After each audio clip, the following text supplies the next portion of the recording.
네, 아침을 여는 증시 오프닝 벨 1부와 함께하고 계십니다. 이어서 전문가분 모셔보고 글로벌 증시 동향과 전망에 대해서 함께 말씀 나눠보도록 하겠습니다. 오늘도 변함없이 멀린 78의 이민호 대표 자리해 주셨습니다. 안녕하세요. 안녕하십니까? 네, 간밤에 마감한 뉴욕 증시 흐름 어떻게 보고 계시나요? 네, 이게 확실한 실적 시즌에 접어들었다 이렇게 볼 수가 있습니다. 지수 전체는 좀 약보합이나 하락 추세를 좀 접어든 것처럼 보이지만 기업 실적이 굉장히 개선되고 실적 호전이 예상되는 기업들은 그래도 그 지수 전체와 관계없이 강세를 보이고 있으니까 실적 시즌에 대한 기대감이 충분하다 이렇게 예상할 수 있겠습니다. 네, 좀 한동안 좀 하락을 보였던 기술주들이 좀 상승을 하는 흐름을 좀 보여줬잖아요. 예, 예. 네, 이제 근데 테슬라만 좀 전에도 이제 소식을 전해드리긴 했습니다만 테슬라 주가만 좀 흔들렸고요. 네네. 네, 기술주 흐름 어떻게 보세요? 네, B5의 어떻게 보면 이제 그 반등이라고 할 수 있는 이제 주가의 반등 같은 경우는 실적이 계속 나쁘다고 얘기된 건 없습니다. 이제 실적은 계속 좋아질 거로 예상됐는데 그동안 그 실적과 좀 괴리감이 있게 상승했던 그 주가의 흐름 때문에 그래서 그 조정이 되는 측면이 있고요. 그 조정된 측면이 다시 또 실적이 이 B5 기업들은 여전히 유지된다는 측면 때문에 다시 이제 재평가되면서 그 원래의 가격을 회복하고 있는 것으로 보여지고 테슬라 같은 경우는 이 앞에서 말씀드린 이 B5 그 팡에 속하는 기업들과 다르게 그 실제로 판매된 그 차량의 숫자는 늘어나지만 그 이제 차량 조달에 대한 문제가 있고 그리고 이 차량 판매에서 오는 수익에 대한 그런 문제가 아직 개선이 좀 되지 않았기 때문에 이것과 실적 시즌과는 좀 괴리가 있어서 그 테슬라는 좀 분리가 돼서 좀 봐야 된다 이렇게 생각이 좀 됩니다. 그런데 그 실적 제가 앞에서 잠깐 말씀드렸습니다만은 지금 현재 주가가 실적 호전에 대한 기대가 반영이 돼 있는 거 아닙니까? 예, 그렇죠. 예. 그래서 막상 실적이 좋게 나왔을 때 어제 네. 삼성전자가 좀 그렇죠. 그런 경우였는데 네네. 막상 실적은 예상치보다 좋게 나왔는데 주가는 떨어졌지 않습니까? 네네네. 미국에도 그런 현상이 나타날 가능성은 없나요? 예, 미국과 한국 시장의 좀 차이점은 네.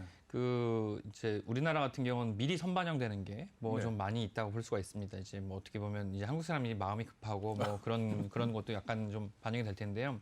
미국 같은 경우는 실적이 나오기 전까지는 이제 야금야금 조금씩 올라가면서 눈치를 보기를 하다가 실적에 대한 발표가 나오면 바로 그때부터 상승하기 시작합니다. 그러니까 정말 서프라이즈네요. 예, 그렇습니다. 실적이 정확하게 나오면 그때부터 올라가기 시작하고 어떤 기업이든 실적 결과가 나쁘게 나오면 또 바로 하락하는 국면에 접어들게 됩니다.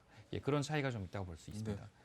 네, FOMC 얘기도 좀 해볼까요? 의사록이 공개가 됐잖아요. 네네. 의사록 공개 이후에 좀 이제 위원들이 완화적 정책의 변화를 주기 위해서는 조금 더 큰 진전이 필요하다, 이런 발언들도 내놓고 한 것 같은데 인플레이션 위험 없다라고 판단을 네. 한 것 같은데 네네. 전문가님 보시기에는 어떤가요? 네, 어저께 말씀드린 대로 이제 여전하다는 식의 어떤 그런 이제 언급이 나왔기 때문에 이 인플레이션 우려는 인식하기에는 그렇게 크게 우려할 바는 아니다 이렇게 보고 있는 것 같습니다. 그래서 여기서 집중하고 있는 바는 그 아주 견고한 목표에 대한 집중을 하고 있는 것 같아요.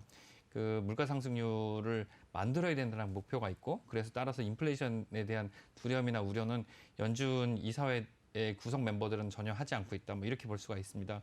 그러니까 지금 하고 있는 어떤 그 금융시장에 대한 완화적 스탠스, 그 통화 정책의 완화와 이제 제로금리에 대한 어떤 스탠스는 전혀 변화가 없고 실제로 걱정하는 부분은 금리 인상은 좀 늦춰지더라도 올해 어떤 지금 하고 있는 이 통화정책 완화가 좀 어떻게 조정되지 않을까 이런 부분에 대한 계속 어떤 행간의 의미들이 발생하지 않을까 걱정을 했었는데 사실 아직까지는 그런 기미가 전혀 보이지 않고 있어서 어떻게 보면 좀 다행이라고 할 수가 있겠습니다. 그러니까 일단은 어쨌든 간에 미국의 통화당국은 시장에 대해서 아직은 긴축을 말할 때는 아니다라는 사인을 계속 보내고 있는 거 아닙니까? 예, 그렇습니다. 근데 시장이 불안해하고 있는 거는 뭔가 하면은 너네 말하고 시장에 나오는 거하고는 너무 다르지 않느냐. 그러니까 경제 지표가 너무 빠른 속도로 호전이 되고 있고. 네네. 이런 부분에서 걱정을 하는 거 아닙니까? 예, 그렇습니다. 이게 근데 이제 아마 연준에서 보는 것은 이 경기 지표라는 것 중에 가장 중요한 것은 이제 고용 지표고 고용 지표 중에서 더 중요한 것은 실제로 임금 상승률이 더 중요하다 이렇게 보는 것 같습니다. 근데 실제로 그 고용이 늘어난다고 하더라도 이 진짜 인플레이션에 영향을 끼치는 임금 상승률은 그렇게 연준의 눈높이에는 차지 않는 것 같습니다. 그 문제가 좀 있어서 아마 인플레이션에 대한 우려감과 이 시장에서 관측하는 부분에 어떤 차이가 좀 있는 것으로 보여집니다. 임금 상승률이 언제쯤 되면 이게 좀 눈에 띄게 올라갈까요? 지금 뭐 지난달 발표 나온 거 보면 임금 상승률이 오히려 좀 임금은 떨어진 걸로 나오지 않습니까? 예, 예, 네. 근데 이게 지금 현재는 어찌 보면 일자리를 구하는 사람들이 아직은 많기 때문에 그렇다고 볼 수 있을 텐데 네네. 이게 어느 순간에 이게 반전될 수 있을까요?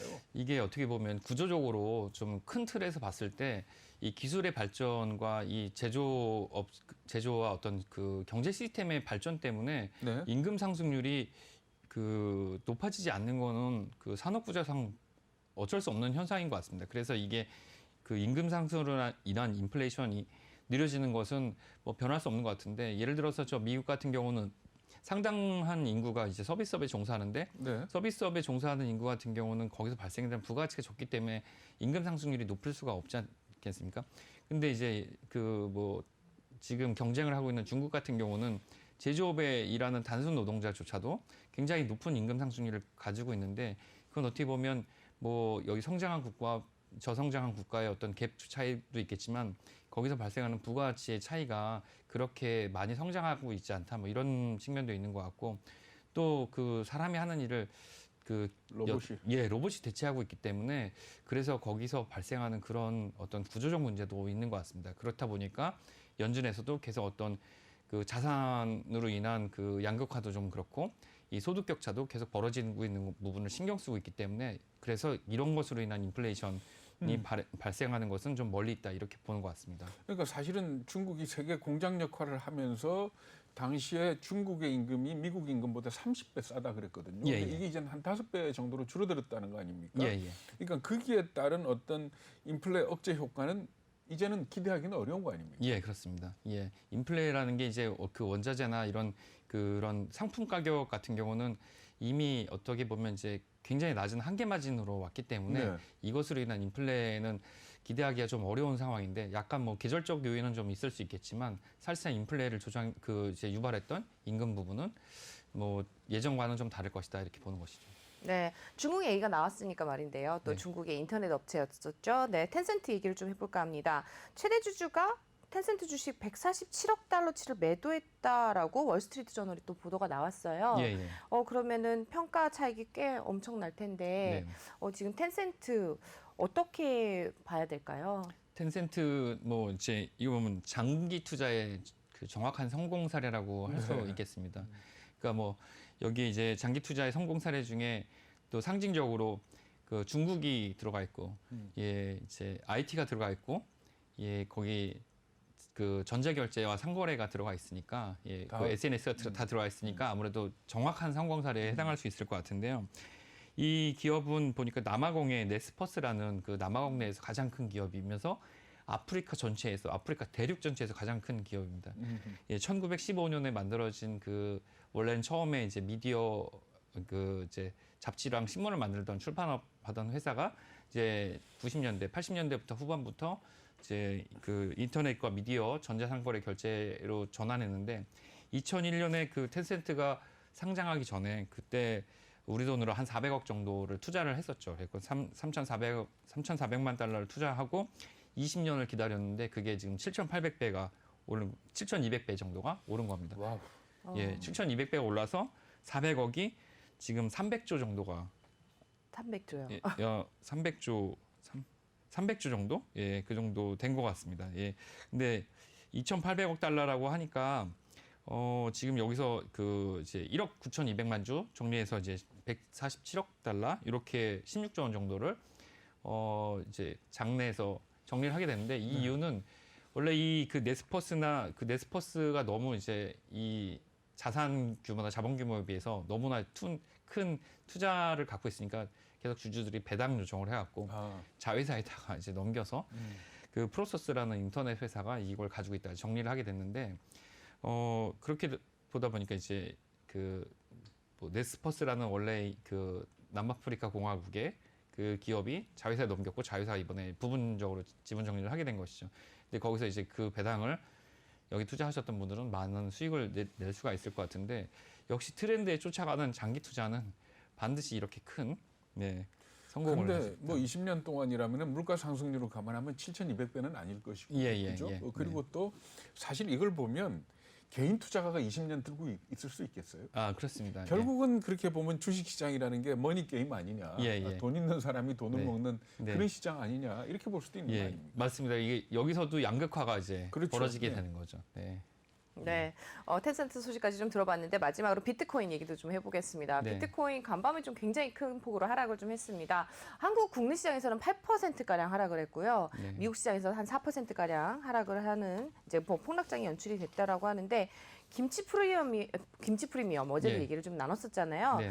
이 그 해외 거래소 간의 이제 이런 격차가 사실상 뭐 너무 크게 벌어지고 있다. 이게 문제가 좀 되고 있죠. 네, 기본적으로는 이제 국내에 많은 참여자들이 그러니까 이제 다시 그 2017년, 2018년처럼 다시 그 이 가상화폐로 굉장히 많은 참여자들이 들어가고 있는데 뭐 일단 원인 분석하는 것 중에 예전에는 20대 대학생들 그 처음에 이런 것들을 잘 모르는 그 이제 시장 참여자들, 투자자들이 여기 뛰어들었었는데 지금은 구분 없이 자영업자도 뭐 이런 데 들어간다고 얘기를 하고 있습니다. 사실 주변에서도 그냥 직장인인데도 이것들을 이제 조금씩 사보는 경우도 있는데 이걸 사보는 뭐 원천 중에는 폐업한 자영업자들이 할 게 없기 때문에 정부 보조금으로 투자하는 그런 이제 말하자면 이제 모수가 늘어난 거죠. 투자자 숫자가 많이 늘어났다고 보는 그런 그 분석도 좀 있습니다. 그러니까 정부 보조금이 그게 뭐 50만 원이든 100만 원이든 이런 자금들이 들어가게 되니까 자기 자금을 좀 더 태워서 이런 시장 참여를 하게 되고 그래서 시장이 좀 과열된 측면이 있다고 하는데 이제 이 그 비트코인 같은 가상화폐의 어떤 그 시스템은 아직 그런 그 다른 유가증권 시장이나 다른 뭐 이 상품거래소처럼 그 국가 간 시장 간의 어떤 그런 그 전산망이나 감독 시스템이 별로 없기 때문에 이 국가를 뛰어넘어서 거래를 하기가 좀 어려운 차이가 있습니다. 그러니까 국내 시장 참여자들이 이제 국내 시장에 거래하겠다고 많이 들면 국내에서 거래되는 비트코인의 그 숫자가 많아야 되는데 이건 제한된 숫자고 외부에서 이제 이것들이 공급되지 않으면 우리나라의 그 비트코인 가격이 가상화폐 가격이 올라갈 수밖에 없는 게 되겠죠. 근데 아니 그 비트코인이라는 것 자체가 내가 미국에서 사가지고 한국에서 팔 수는 있게 돼 있는데 우리나라는 그걸 법적으로 지금 뭐 외환거래법이라든지 하는 이것 때문에 못하게 막아놓은 거 아닙니까? 그렇죠? 그렇습니다. 그렇기 때문에 지금 현재 가격 차이가 15%씩 나고 이러는데 이 부분에 대해서는 또 대부분 판례는 또 좀 아주 좀 모호하더라고요. 그렇기 때문에 이게 꼭 하면 되는지 못하는 건지에 대한 해석도 인터넷 들어가서 보면 굉장히 분분한 그런 상황이더라고요. 네, 뭐 일부 뭐 보따리 상이라고 얘기해서 거기서 말씀하신 대로 이제 해외에서 사서 한국이 비싸니까 원화로 바꿔갖고 여기서 사서 또 자기 전자지갑에 담아서 나가서 거기서 해외 거래에서 팔고 이런 경우도 있는데 특히 뭐 지금은 이제 이것을 그 온라인상에서 주고받을 기에는 너무나 리스크가 크고 실제는 자기 지갑에 담아서 가지고 다녀야 되는데 이 코로나 때문에 그것도 이 어떤 인적 그 교류도 어려운 상황이 된 데다가 그 지금 너무나 많은 참여자들이 갑자기 이 가상화폐 시장에 몰리기 때문에 그래서 그 좀 줄어들었던 이 김치 프리미엄이 올라가는 것 같습니다. 사실은 2018년이나 2017년에는 김치 프리미엄이 제일 많이 벌었을 때는 50%가 넘게 벌어졌으니까요. 다시 그런 상황이 올지는 모르겠는데 이건 좀 해소가 좀 돼야 되지 않을까. 그러니까 뭐 거기에 대해서도 정확한 이 해석은 안 나와 있는데 예를 들어서 미국에 있는 우리 교포가 거기서 사가지고 한국 시장에 파는 거는 법적으로 문제가 없을 수도 있다. 뭐 이런 지적까지도 나오고 있더라고요. 그렇기 때문에 사실 우리나라의 비트코인 이 매매하는 사람들 입장에서 지나치게 이 가격 차이가 많이 나는 부분은 좀 신경을 써야 될 것 같아요. 네, 그렇습니다. 이게 또 특히나 이게 그 어떻게 보면 급등락이 심한데 여기서 프리미엄을 더 주고 산다 그러면 그거에 대한 리스크를 훨씬 더 주고 있는 거니까요. 그건 뭐 좋지 못한 투자 방법이 될 수가 있을 것 같습니다. 네, 비트코인 얘기까지 들어봤고요. 이번 주 뭐 계속해서 좀 미국 증시는 좋은 최고치 경신을 또 S&P 500 같은 경우는 경신하고 있는데 국내 증시의 영향 어떻게 보세요? 네, 국내 증시가 미국 증시랑 좀 괴리감이 있는지가 좀 시간이 좀 됐습니다. 근데 국내 증시는 이 어떻게 보면 이제 개인 수급의 영향으로 그 소폭의 등락을 계속하고 있는데 일단 뭐 기관의 그 매물 출회가 좀 줄어들어야 되는 게 기본적으로 우선이 좀 돼야 될 것 같고요. 외국인의 매수세가 조금 유입이 되고 있는 게 좀 긍정적인 요인이라고 좀 볼 수 있습니다. 근데 일단 그 투자 심리가 개인들의 투자 심리가 전월보다는 상당히 위축된 건 사실입니다. 그러니까 이제 그 수급 상황이 좋지가 않은 거는 어쩔 수가 없는 것 같고요. 실적은 이제 아까 앵커님께서 말씀하신 대로 우리나라는 미리 선반영하는 특성이 좀 네. 있기 때문에 실적이 좋게 나온다고 하더라도 그걸 모멘텀 삼아서 여기서 지금 3,000선 초반에서 다시 고점을 향해서 바로 반등하는 데는 시간차가 좀 있을 것으로 좀 보여지고요. 개별 종목에 조금 집중하시는 것, 섹터별에 집중하시는 게 더 나을 것 같습니다. 참 그 미국에서는 기업들 실적 발표가 대략 언제쯤부터 나와요?